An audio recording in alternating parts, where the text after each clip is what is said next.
He vanished into military service, and just when fans thought they'd wait months for a return, he lit a match and set the global stage ablaze. No preamble, no teaser campaigns.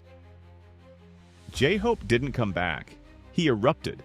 Stadiums were gone in minutes. Fans, speechless. Critics, catching up. This isn't just a solo comeback. It's a blueprint being written in real time. And the way it's unfolding, it might just become the new gold standard in K-pop history. Most idols, after 18 months in uniform, would lay low. Release a soft ballad maybe, do a few variety shows, test the waters. But Hobie?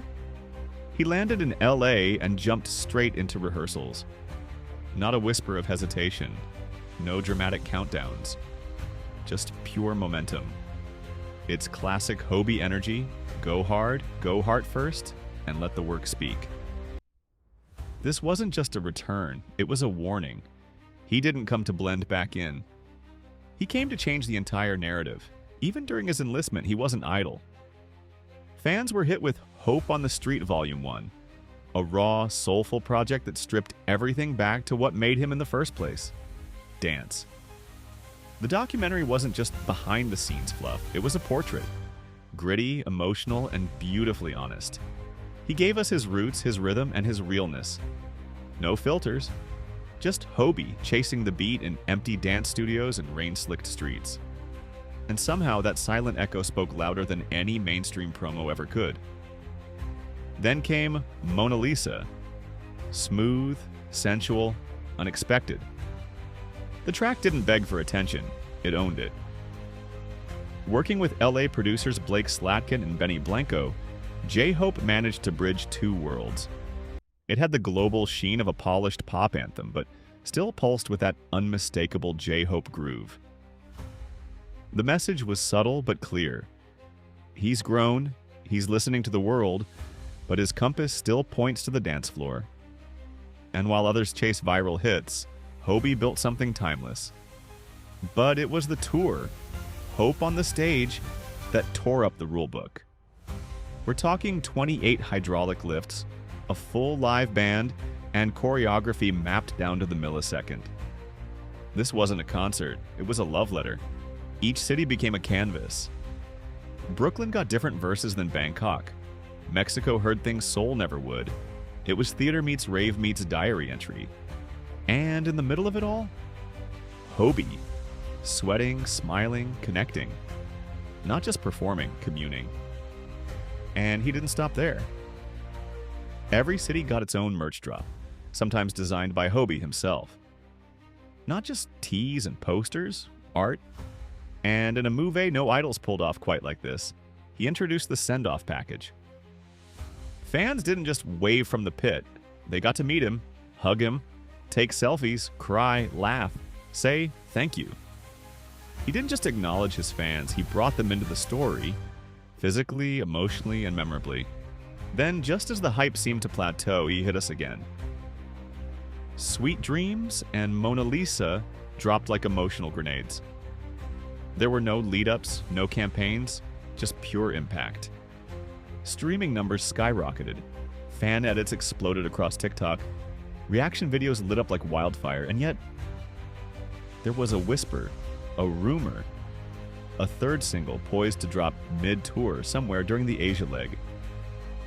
No one knows the date, but everyone's refreshing their feeds. Let's not forget, this isn't just about a few songs and a flashy tour. This is the evolution of a story he started years ago. Back in 2016's Wings album, his solo track Mama showed his emotional core. 2 years later, Hope World gave us color, humor, and raw optimism. And now we're seeing the final form. He's not discarding BTS. He's expanding what it means to be part of BTS. And that expansion includes deeper storytelling, bolder visuals, and a maturity that's earned, not forced. The proof? Look at the numbers. When Big Hit announced the Gojang Encore shows, they sold out in minutes. Not BTS, not a feature. Just Hobie. 2 stadiums, every seat gone. Even restricted view seats vanished. That's not just hype. That's legacy in motion. And all of it is unfolding right before our eyes. What makes this more than a tour is the timing. BTS is marking their 12th anniversary, and J-Hope? He's closing his solo arc during that exact moment. The symbolism? Impossible to ignore.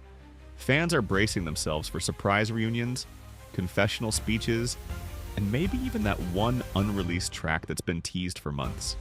If this ends the way we think it will, we're not just watching a comeback. We're witnessing a cultural reset. There's a reason this era feels different. J-Hope isn't just riding fame, he's shaping it.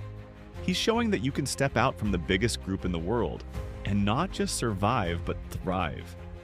Not by copying the BTS formula, but by breaking it apart, finding new layers and reassembling something bolder, braver, and unmistakably his. So now all eyes are on Asia, on Gojong, on what might be the grand finale to one of the most daring and heartfelt returns in K-pop history. Fans aren't just showing up, they're bringing tissues, dreams, and playlists memorized to the syllable. Because everyone knows this might be the last time we see Hobie like this, raw, solo, center stage. If you're lucky enough to be holding a ticket, you're part of something unforgettable. If not, stay locked to the fan cams because J-Hope isn't closing this chapter quietly. He's ending it with fireworks, footwork, and maybe, just maybe, a third single that ties it all together. And the question everyone's asking now, what will he call it? What sound will he explore next? If you've got a dream title, drop it in the comments. Smash that like if Hobie's inspired you to chase your own comeback. And subscribe for more stories that hit harder than a BTS encore.